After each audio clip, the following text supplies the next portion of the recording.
प्रिय विद्यार्थियों, नमस्ते। आज के इस ई कंटेंट में हम चर्चा करेंगे छायावाद के प्रमुख कवि सूर्यकांत त्रिपाठी निराला द्वारा रचित उनकी प्रसिद्ध कविता जूही की कली। जूही की कली एक ऐसी कविता थी जिसके विषय में कहा जाता है कि जूही की कली की रचना करने के बाद जब निराला जी ने इस रचना को प्रकाशन के लिए महावीर द्विवेदी द्वारा संपादित द्विवेदी युग की प्रसिद्ध पत्रिका सरस्वती में प्रकाशित होने के लिए प्रेषित किया, तो महावीर प्रसाद द्विवेदी ने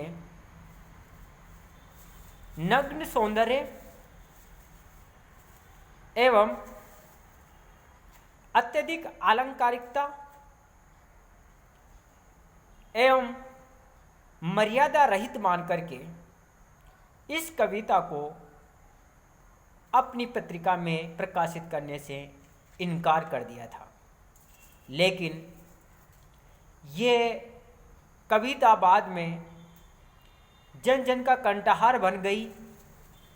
परिणाम स्वरूप इस कविता के साथ ही निराला जी की ख्याति और अधिक हो गई। यदि जूही की कली की बात की जाए तो एक छोटी सी कविता है, लेकिन श्रृंगार की दृष्टि से ये कविता छायावाद की अनोखी कविताओं में से एक है।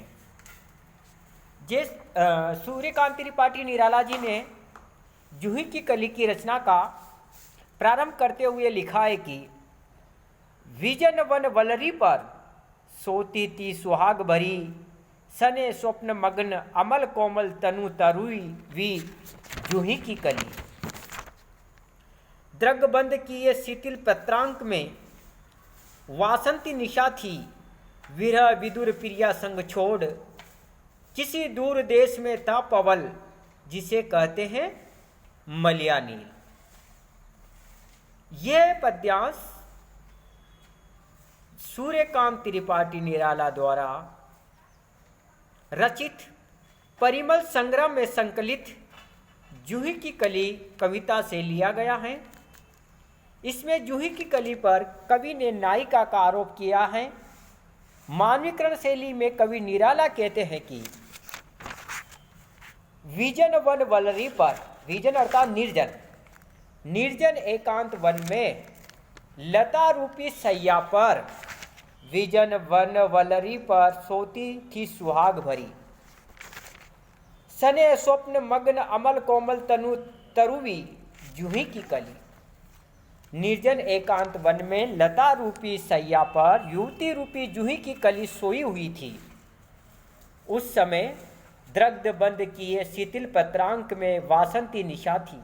उस समय उसका हृदय सौभाग्य सने से परिपूर्ण था और वह सुंदर स्वप्नों में खोई हुई थी। उसका शरीर कोमल, निर्मल और सुंदर था और वह शरीर से तरुणी जैसी थी, अर्थात युवती थी। जूही की कली रूपी नायिका आंखें बंद करके और अलसाई हुई सोई हुई थी। द्रग बंद किए शिथिल पत्रांक में वासंती निशा थी। वसंत ऋतु की रात थी।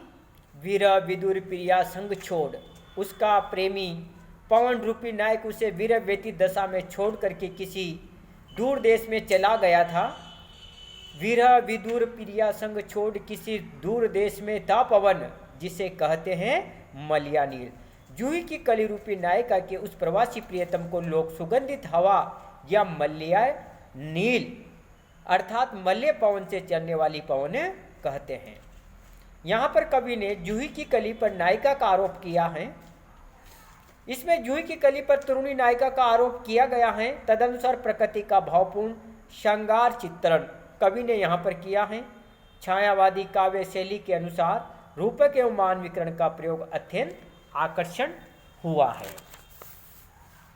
इस प्रकार से हम देखते हैं कि कवि ने प्रकृति को आधार मान करके मानवीकरण शैली में अपनी इस कविता का शुभारंभ किया।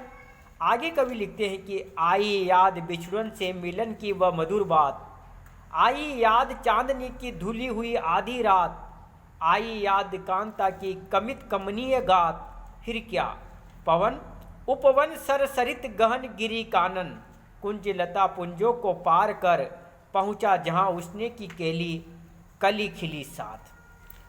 ये अवतरण निराला द्वारा रचित जूही की कली शीर्षक कविता से है।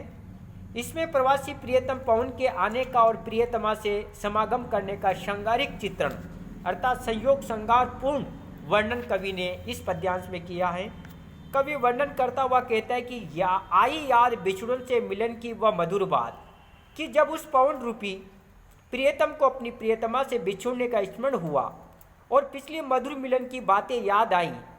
साथ ही आई याद चांदनी की धुली हुई आधी रात, साथ ही उसे जयपुर में मिलन काल के समय चांदनी की धुली हुई अर्थात चांदनी से व्याप्त आधी रात के समय प्रियतमा के रोमांच युक्त सुंदर शरीर का स्मरण हुआ। याद आई याद कांता की कंपित कमनीय गाथ, जब प्रियतमा के रोमांच युक्त सुंदर शरीर का स्मरण हुआ तो फिर वह पवन प्रियतम उससे मिलने के लिए व्याकुल होने लगा। फिर क्या पवन उपवन सर सरित गहन गिरी कानन, कुंज लता पुंजों को पार कर पहुंचा जहां उसने की केली कली खिली साथ।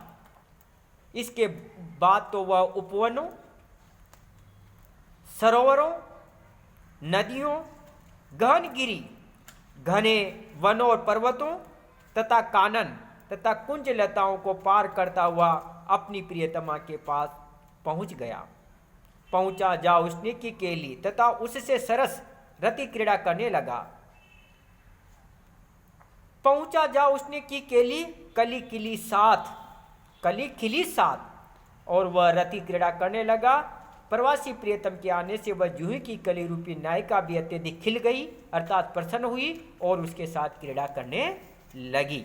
अर्थात प्रेम भाव से आलिंगन प्रियतम और प्रियतमा करने लगे। चांदनी से व्याप्त आधी रात में पवन का चलना और उससे जूही की कली का प्रकंपित होना मूर्त रूप में चित्रित किया गया है। इससे श्रृंगार विलास निरूपित हुआ है। रूपक और मानवीकरण अलंकार का सुंदर सामंजस्य के साथ साथ कवि ने संयोग श्रृंगार का भी उदात्त चित्रण इस पद्यांश में किया है। जय हिंद, जय भारत।